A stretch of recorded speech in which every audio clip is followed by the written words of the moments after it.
similarity between the अवस्था पाक and निष्ठा पाक.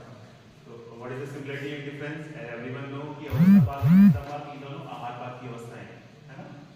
तो ये दोनों की समानता क्या है? ये दोनों कहाँ पे पड़ेंगे? आहार पाक नहीं. दूसरा ये क्या बताती है? ये दोनों ही डाइजेशन और मेटाबॉलिज्म में आयुर्वेद बताती है. ये आयुर्वेद में डाइजेशन और मेटाबॉलिज्म का सिद्धांत क्या है? आहार पाक भी निष्ठा पाक भी बताता है और अवस्था पाक भी बताता है. ठीक है, ये क्या बताता है? इनमें क्या सिमिलरिटीज है कि इसमें जाट अग्नि काम करती है अवस्था पाक के दौरान और निष्ठा पाक के दौरान धातु अग्नि और भूत अग्नि काम करती है. मतलब दोनों में अग्नियां काम कर रही है. दोनों डाइजेशन का कंसेप्ट बता रहे हैं कि नहीं? दोनों में अग्नि काम कर रही है ना, और दोनों ही आहार पाक के अंदर स्टडी की जाती है. You can not. This is similarity. Difference क्या है? डिफरेंस ये है कि जो आहार अवस्था पाक है उसमें वातपित्त कफ बनते हैं.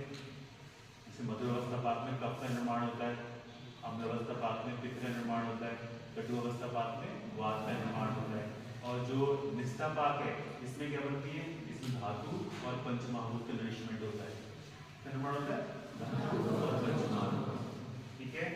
हाँ, अवस्था पाक में आहार रस बना और बनने के बाद अवशोषण होने से पहले के जो चेंजेस है, आहार रस बना और आहार रस के एब्जॉर्ब होने से पहले के जो चेंजेस हैं उनको हम अवस्था पाक में पढ़ते हैं.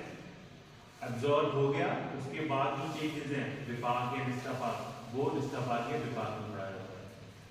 ठीक है. हाँ, यू डू नॉट. तो अवस्था पाक जब आप खाना खाएंगे उसमें जाठरनी काम करेगी, आहार रस बनेगा और आहार रस एब्जॉर्ब होगा. तो एब्जॉर्ब होने से पहले के जो चेंजेस हैं वो सारे अवस्था पाक में आते हैं और चेंज हो एब्जॉर्ब होने के बाद के जो चेंजेस हैं वो सारे निष्ठा पाक में. ठीक है. हाँ, तो एक तो क्या डिफरेंस आया कि वातपित्त कफ कब बने? अवस्था पाक में. धातु और महाभूत कब बने? निष्ठा पाक में. This is the one difference.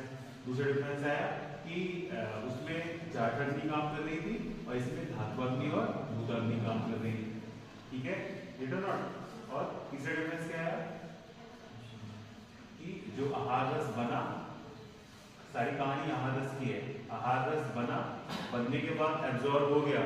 तो एब्जॉर्ब होने के बाद जो चेंजेस हैं दैट विल स्टडी इन निष्ठा पाक. एब्जॉर्ब होने से पहले जो चेंजेस हैं that we will study in अवस्था पाक. समझ आया? तो this is the difference between अवस्था पाक एंड निष्ठा पाक. तो अवस्था पाक और निष्ठा पाक दोनों ही आहार पाक की प्रक्रियाएं हैं. दोनों का अध्ययन हम आहार पाक के दौरान करते हैं.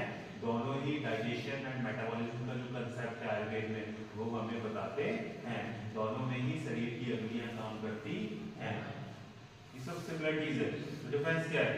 आहार रस बना, बनने से पहले के जो चेंजेस दैट इज अवस्था पाक. एब्जॉर्ब होने के बाद के जो चेंजेस दैट इज निष्ठा पाक.